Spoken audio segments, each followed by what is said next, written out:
मैं doctor RP Singh, homeopathic चिकित्सक, आपका अपने यूट्यूब चैनल पर स्वागत करता हूं। आज मैं आपको नेफ्राइटिस रोग के कारण, लक्षण, उपचार बताने जा रहा हूं। हमारे शरीर में 2 किडनी हैं जो राजमा के दाने के आकार जैसी होती है। इसका आकार मुट्ठी के जितना होता है। प्रत्येक गुर्दे में छोटी रक्त वाहिनियाँ ग्लोमेरुली होती है जो किडनी से गुजरने वाली रक्त से अपशिष्ट खराब पदार्थ, अतिरिक्त पानी और अन्य पदार्थों को फिल्टर करती है। फिल्टर्स खून रक्त प्रवाह में फिर से प्रवेश करता है, जबकि अपशिष्ट पदार्थ मूत्राशय के मार्ग से शरीर से पेशाब के दौरान बाहर निकलता है।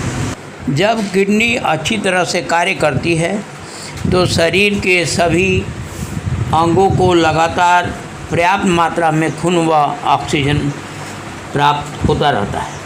लेकिन जब किडनी में सूजन आ जाती है तो वे पूरी तरह से खून को छान नहीं पाती।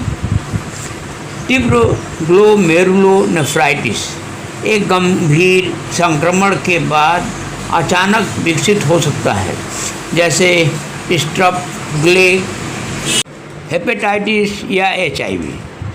ल्यूपस और दुर्लभ विकार जैसे कि वास्कुलिटाइड और ग्रेनुलोमेटोसिस, पोलियगाइटिस के साथ गुर्दे की तीव्र सूजन भी हो सकती है। इस स्थितियों वाले व्यक्ति को गुर्दे की क्षति को कम करने के लिए भड़काने के दौरान तत्काल चिकित्सा पर ध्यान देने की आवश्यकता होगी। Lupus nephritis. ल्यूपस एक ऑटो इम्यून बीमारी है जिसका अर्थ है कि प्रतिरक्षा प्रणाली शरीर में स्वस्थ ऊतकों पर गलती से हमला करती है। एक ल्यूपस निदान के साथ सभी व्यक्तियों की आधे से अधिक आंत में ल्यूपस नेफ्राइटिस विकसित होती है। यह तब होता है जब प्रतिरक्षा प्रणाली गुर्दे पर हमला करती है। ल्यूपस नेफ्राइटिस के लक्षण: झागदार पेशाब, उच्च रक्तचाप, चेहरे, टखनों और पैरों में सूजन। लोग शरीर के अन्य अंगों में भी लक्षण देख सकते हैं। इन लक्षणों में संयुक्त समस्या, बुखार और चक्कते शामिल हो सकते हैं। ल्यूपस की गंभीरता रोगियों के बीच भिन्न हो सकती है। हालांकि बीमारी कभी कभी छूट में चली जाती है, लेकिन स्थिति गंभीर हो सकती है। ल्यूपस नेफ्राइटिस के लक्षण का अनुभव करने वाले किसी भी व्यक्ति के लिए यह महत्वपूर्ण है कि वह गुर्दे की क्षति को सीमित करने के लिए त्वरित चिकित्सा पर ध्यान दे। एलपोर्ट सिंड्रोम या वंशानुगत नेफ्राइटिस। यह रोग गुर्दे की विफलता, साथ ही दृष्टि और सुनने की समस्याओं को जन्म दे सकती है। एलपोर्ट सिंड्रोम को जीन में पारित किया जाता है और यह आमतौर पर पुरुषों में अधिक गंभीर होता है। Chronic glomerulonephritis. नेफ्राइटिस का यह रूप धीरे धीरे विकसित होता है और इसके शुरुआती चरणों में लक्षण पैदा करते हैं। तीव्र ग्लोमेरुलोनेफ्राइटिस के रूप में यह स्थिति गुर्दे की गंभीर क्षति और गुर्दे की विफलता का कारण बन सकती है। यह परिवारों में चल सकता है या अचानक बीमारी के बाद विकसित हो सकता है। IgA नेफ्रोपैथी को वर्जर की बीमारी के रूप में भी जाना जाता है। यह गुर्दे की बीमारी होती है। गुर्दे में IgA यानी इम्यूनोग्लोबुलिन A के जमा होने के कारण किडनी में सूजन की समस्या हो जाती है, जो इसके ऊतकों को नुकसान पहुंचाती है, जिसकी वजह से IgA नेफ्रोपैथी की समस्या होती है। कितना सामान्य है IgA नेफ्रोपैथी? IgA नेफ्रोपैथी मधुमेह, डायबिटीज़ या उच्च रक्तचाप, हाई ब्लड प्रेशर के कारण होने वाला किडनी की सबसे आम बीमारियों में से एक माना जाता है। आईजीए नेफ्रोपैथी किसी भी उम्र में हो सकती है। हालांकि किडनी के बीमारी के सबसे ज़्यादा लक्षण किशोरावस्था में 30 के दशक के अंत तक ज़्यादा देखे जाते हैं। आईजीए नेफ्रोपैथी के लक्षण क्या हैं? कोला या चाय के रंग का मूत्र, कभी कभी मूत्र में खून आना, पसलियों के नीचे पीठ के साइड में दर्द होना, हाथ और पैरों में सूजन, high blood pressure, foamy urine. इसके सभी लक्षण ऊपर नहीं बताए गए हैं। अगर इससे जुड़े किसी भी संभावित लक्षणों के बारे में डॉक्टर से सलाह लें। इम्यूनोग्लोबुलिन ए आईजीए एक एंटीबॉडी है जो आक्रमणकारी रोग जनकों पर हमला करके और संक्रमण से लड़ने में प्रतिरक्षा प्रणाली इम्यून सिस्टम में महत्वपूर्ण भूमिका निभाता है।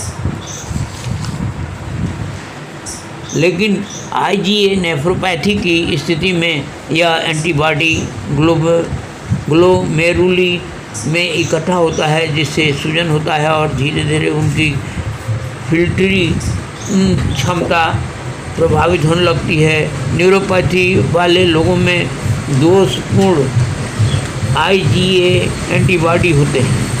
जीन पर आईजीए नेफ्रोपैथी कुछ परिवारों में और कुछ जाति समूह में अधिक आम पाया जाता है।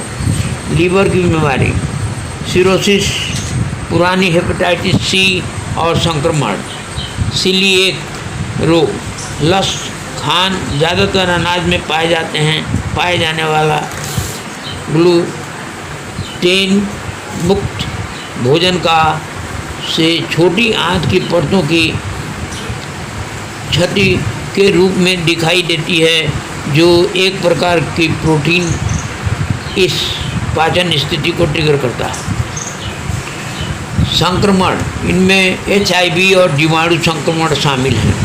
इंटरस्टिशियल नेफ्राइटिस अक्सर बहुत तेज़ी से विकसित होने वाला नेफ्राइटिस का यह रूप आमतौर पर संक्रमण या किसी विशेष दवा के कारण होता है। यह गुर्दे के हिस्से को प्रभावित करता है, जिसे इंटरस्टिशियम कहा जाता है, जो एक तरल पदार्थ से भरा स्थान है। यदि एक चिकित्सक प्रभावित व्यक्ति को समस्याग्रस्त दवा से जल्दी से निकालता है तो कुछ हफ्तों में पूरी वसूली संभव है। हालांकि क्षति कभी कभी गुर्दे का विफलता के बिंदु तक जमा हो जा सकती। कारण, नेफ्राइटिस के कई अलग अलग कारण हैं। नेफ्राइटिस और गुर्दे की बीमारी अक्सर परिवार में चलती है, जो एक संभावित आनुवंशिक घटक का सुझाव देती है। कुछ संक्रमण जैसे एचआईवी और हेपेटाइटिस बी और सी भी नेफ्राइटिस का कारण बन सकता है। कुछ मामलों में एंटीबायोटिक जैसी दवाओं के परिणाम स्वरूप गुर्दे की क्षति हो सकती है। इस क्षति से नेफ्राइटिस हो सकता है। बहुत दर्द निवारक दवा, non steroidal anti inflammatory drug या मूत्रवर्धक गोलियां लेना भी इस स्थिति का कारण बन सकता है। उच्च रक्तचाप, बहुत कम या पेशाब नहीं होना, शोफ, थकान महसूस करना, सामान्यकृत खुजली या शुद्धता, रूखी त्वचा, सिर दर्द, वजन घटना, भूख में कमी, जीभ मिचलाना, उल्टी, नींद की समस्या, ध्यान केंद्रित करने में परेशानी, काले रंग की त्वचा, मांसपेशियों में ऐंठन। ध्यान देने योग्य बातें, पेशाब में झाग आने के इसके रंग में बदलाव होने जैसी लक्षणों पर ध्यान दें, नज़रअंदाज न करें। किडनी संबंधी रोग की फैमिली हिस्ट्री रही हो या किडनी कमज़ोर है तो साल में एक बार यूरिन टेस्ट जरूर करवाना चाहिए। ग्लोमेरुलोनेफ्राइटिस बीमारी की वजह से किडनी फेल्योर के अलावा हृदय घात, हाई ब्लड प्रेशर, तनाव, यूरिन संक्रमण, शरीर में मिनरल असंतुलन और अन्य कई इन्फेक्शन की आशंका बढ़ जाती है। बायोप्सी जांच, सबसे पहले यूरिन टेस्ट कराकर रोग की पहचान की जाती है। इसके बाद रोग की गंभीरता और स्थिति को जानने के लिए ऊतकों के कुछ कण को लेकर किडनी बायोप्सी की जाती है। इसके रिपोर्ट के आधार पर ही दवा और उसकी मात्रा तय की जाती है। सावधानी बरतें, शरीर का वजन सामान्य बनाए रखने के लिए संतुलित आहार लें। इसमें नमक, पोटेशियम और प्रोटीन की मात्रा शरीर की ज़रूरत और कद काठी के अनुसार लें। धूम्रपान आदि छोड़ दें। ताज़ा मौसमी फल, सब्जी आदि खाएं।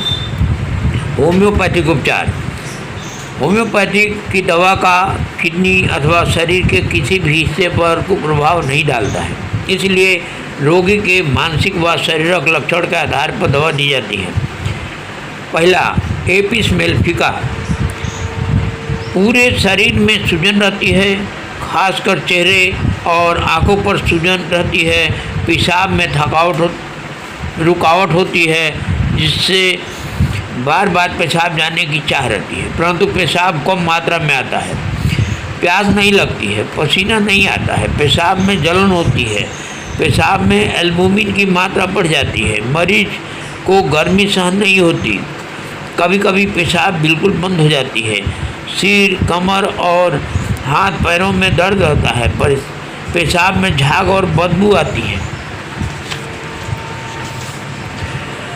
कैंथरिस, पेशाब में जलन के साथ खून आता है, पेशाब बूंद बूंद कर होता है, बार बार पेशाब जाने की इच्छा होती है, कभी कभी तो 2-2 मिनट बाद ही जाना पड़ता है। पेशाब करने के पहले, करते समय और बाद में काटता हुआ दर्द होता है, जलन होती है। प्लम्बम, बार बार पेशाब लेकिन कम मात्रा में आता है, पेशाब की स्पेसिफिक ग्रेविटी कम होती है, पेट में तेज दर्द होता है। ये दवा किडनी रोग को बढ़ने से रोकती है। या क्रोनिक इंटरस्टिशियल नेफ्राइटिस नामक बीमारी, जिसमें किडनी के ट्यूब नली के बीच सूजन आ जाती है, में उपयोगी है।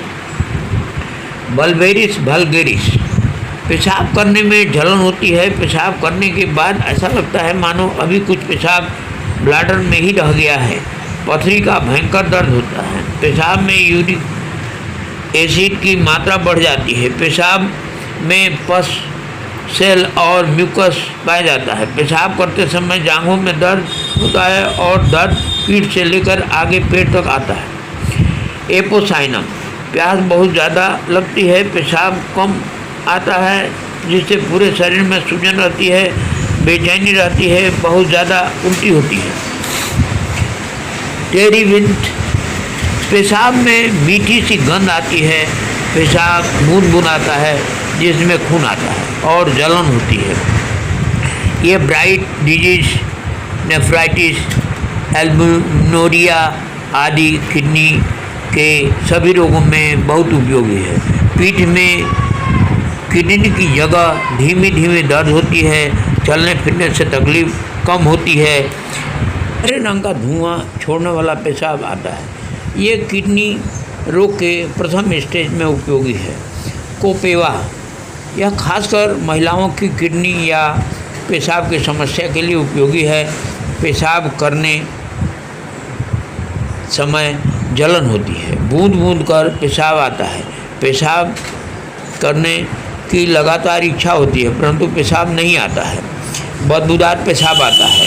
इसके और अन्य मेडिसिन हैं।